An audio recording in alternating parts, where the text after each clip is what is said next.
ಇವರಿಗೂ ಈಡೇರಿಲ್ಲ. ಅದರ ಪ್ರಯುಕ್ತವಾಗಿ ನಾವು ಈ ಒಂದು ಹೋರಾಟವನ್ನು ಹಮ್ಮಿಕೊಳ್ಳಲಾಗಿತ್ತು.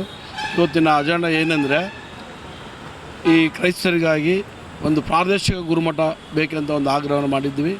ಎರಡನೇದು ಬಂದು ಎಲ್ಲ ಚರ್ಚ್ಗಳಲ್ಲೂ ಕನ್ನಡವನ್ನು ಪ್ರಾದೇಶಿಕ ಭಾಷೆಯಾಗಿ ಹಾಗೂ ಆಡಳಿತ ಭಾಷೆಯಾಗಿ ಎಲ್ಲ ಚರ್ಚ್ಗಳಲ್ಲೂ ಸ್ಥಾಪನೆ ಮಾಡಬೇಕು. ಈ ಕೂಡಲೇ ಅದನ್ನು ಅನುಷ್ಠಾನಕ್ಕೆ ತರಬೇಕು. ಎಲ್ಲ ಬೇರೆ ಭಾಷೆಗಳು ಯಾವುದಿದೆ, ತಮಿಳು ಇರ್ಬೋದು, ಮಲಯಾಳಂ ಇರ್ಬೋದು, ಹಿಂದಿ ಇರ್ಬೋದು, ಮತ್ತೊಂದು ಯಾವುದೇ ಇರ್ಬೋದು, ಈ ಭಾಷೆಗಳನ್ನು ಈ ಕೂಡಲೇ ಇಲ್ಲಿ ತೆರವುಗೊಳಿಸಿ ಕನ್ನಡವನ್ನೇ ಮಾತ್ರ ಇಲ್ಲಿ ಅನುಷ್ಠಾನಕ್ಕೆ ತರಬೇಕು. ಮೂರನೇದು, ಕನ್ನಡ ಧರ್ಮಗುರುಗಳನ್ನು ಧರ್ಮಪೀಠದ ಅಧಿಕಾರಿಗಳಾಗಿ ನೇಮಕಗೊಳಿಸಬೇಕೆಂದು ಇಡೀ ಕರ್ನಾಟಕ ಇರುವಂಥ ಎಲ್ಲ ಪ್ರಾಂತ್ಯಗಳಲ್ಲೂ ಕನ್ನಡ ಧರ್ಮಗುರುಗಳನ್ನೇ ಪೀಠಾಧಿಕಾರಿಗಳಾಗಿ, ಧರ್ಮಾಧ್ಯಕ್ಷರನ್ನಾಗಿ, ಬಿಷಪ್ಗಳಾಗಿ ನೇಮಿಸಬೇಕೆಂದು ನಮ್ಮ ಆಗ್ರಹ.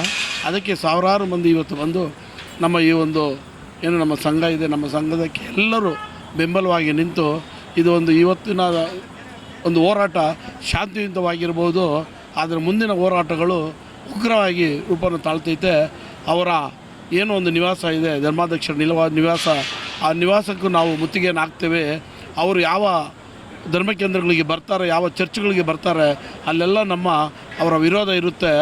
ಇದನ್ನೆಲ್ಲ ಅರ್ಥಕೊಂಡು ಅವರು ಈ ಕೂಡಲೇ ನಮ್ಮ ಏನೋ ಒಂದು 3 ಬೇಡಿಕೆಗಳಿದೆ, ಇದನ್ನು ಅವರು ಅನುಷ್ಠಾನಕ್ಕೆ ತಂದು ಒಳ್ಳೆಯ ಧರ್ಮಾಧಿಕಾರಿಯಾಗಿ ಇನ್ನು ಉಳಿದ ಅವರ ಒಂದು ಅಧಿಕಾರ ಹುದ್ದೆಯನ್ನು ಶಾಂತಿಯಿಂದ ಇದ್ದು ಹೋಗಬೇಕಾಗಿ ನಾವು ಅವ್ರನ್ನ ಕೇಳ್ಕೊಳ್ತೀವಿ.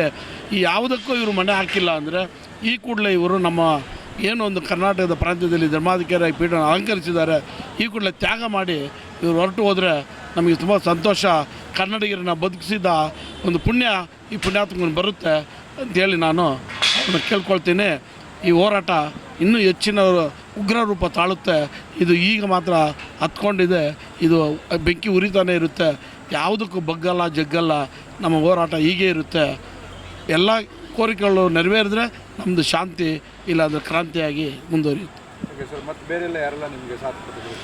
ಇವತ್ತಿನ ಒಂದು ನಮ್ಮ ಏನು ಈ ಒಂದು ಹೋರಾಟದ ವೇದಿಕೆಯನ್ನು ನಮ್ಮ ಮಾಜಿ ಸಭಾಪತಿಗಳಾದಂಥ ಹನುಮಂತಯ್ಯ ಅವರು, ಕೇಂದ್ರ ಸರ್ಕಾರ ಅವರು, ನಂತರ ನಮ್ಮ ಡಾಕ್ಟರ್ ರಾಜ್ಕುಮಾರ್ ಅಭಿಮಾನಿಗಳ ಸಂಘದ ರಾಜ್ಯಾಧ್ಯಕ್ಷರಾದ ಸಾರಾ ಗೋವಿಂದರವರು, ಹಾಗೂ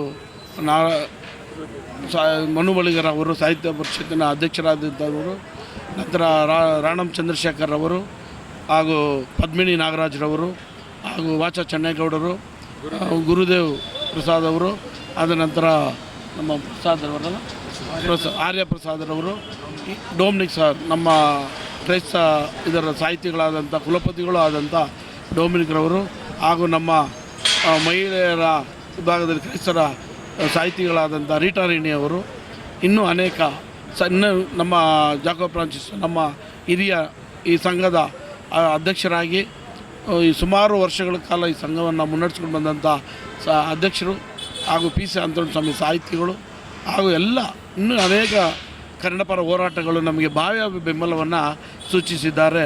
ಈಗಾಗಲೇ ಅನೇಕ ಮೈಸೂರಿಂದ, ಬಳ್ಳಾರಿಯಿಂದ, ಕೋಲಾರ, ಶಿವಮೊಗ್ಗ, ತುಮಕೂರು, ಇಡೀ ರಾಜ್ಯದಿಂದ ಇಲ್ಲಿಗೆ ಬಂದು ನಮಗೆ ಬೆಂಬಲವನ್ನು ಸೂಚಿಸಿದ್ದಾರೆ. ಈ ಬೆಂಬಲ ಇನ್ನೂ ಹೆಚ್ಚಾಗಿ ನೀಡ್ತಾರೆ. ನಮಗೆ ಸಾರಾ ಗೋವಿಂದವರು ಈಗಾಗಲೇ ಕರೆ ಕೊಟ್ಟಿದ್ದಾರೆ. ಎಲ್ಲ ಬಂದಂಥ ಎಲ್ಲ ಮುಖ್ಯ ಅತಿಥಿಗಳು ಕರೆ ಕೊಟ್ಟಿದ್ದಾರೆ. ಇಲ್ಲಿ ನಮ್ಮ ಹೋರಾಟ ಅಲ್ಲ, ಧರ್ಮಾಧ್ಯಕ್ಷರ ನಿವಾಸದಲ್ಲಿ ನಮ್ಮ ಹೋರಾಟವನ್ನು ಹಮ್ಮಿಕೊಳ್ಬೇಕು. ನಾವು ಬೆಂಬಲವನ್ನು ಕೊಡ್ತೇವೆ, ಮುಖ್ಯದನ್ನು ನಾವು ನೋಡ್ಕೊಳ್ಳೋಣ, ಕಾನೂನು ರೀತಿಯಲ್ಲಿ ಬಂದರೆ ನಾವು ನೋಡ್ಕೊಳ್ಳೋಣ ಅಂತ ಹೇಳಿದ್ದಾರೆ. ಅದಕ್ಕೂ ನಾವು ತಯಾರಾಗಿದ್ದೇವೆ. ಮುಂದಿನ ರೂಪುರೇಷೆಗಳನ್ನು ನಾವು ಉಗ್ರ ರೂಪದಲ್ಲೇ ಮಾಡ್ತೀವಿ ಅಂತೇಳಿ ನಾನು ನನ್ನ ಹೆಸರು ಐಸಾಕ್ ಅಂತ, ಅಖಿಲ ಕರ್ನಾಟಕ ಕಥೋಲಿಕ್ ಕ್ರೈಸ್ತರ ಕನ್ನಡ ಸಂಘದ ಅಧ್ಯಕ್ಷರು. ಒಳ್ಳೆಯದು, ಶಾಂತಿಯುತವಾಗಿ ನಡೆದರೆ ನಮಗೂ ಒಳ್ಳೆಯದು. ಬೇಕೇ ಬೇಕು ನ್ಯಾಯ ಬೇಕು, ಬೇಕೇ ಬೇಕು ನ್ಯಾಯ ಬೇಕು, ಬೇಕೇ ಬೇಕು ನ್ಯಾಯ ಬೇಕು. ನಮ್ಮ 3 ಕೋರಿಕೆಗಳನ್ನು ಈಡೇರಿಸಬೇಕು. ಪ್ರಾದೇಶಿಕ ಸೆಮಿನರಿ, ಪ್ರಾದೇಶಿಕ ಸೆಮಿನರಿ ಆಗಲೇಬೇಕು, ಪ್ರಾದೇಶಿಕ ಗುರುಮಠ ಆಗಲೇಬೇಕು, ಎಲ್ಲಾ ಚರ್ಚ್ಗಳಲ್ಲೂ ಕನ್ನಡ ಆಗಬೇಕು, ಎಲ್ಲಾ ಚರ್ಚ್ಗಳಲ್ಲಿ ಕನ್ನಡ ಆಗಲೇಬೇಕು, ಕನ್ನಡ ಧರ್ಮ ಗುರುಗಳನ್ನ ಕನ್ನಡ ಬೇಕು.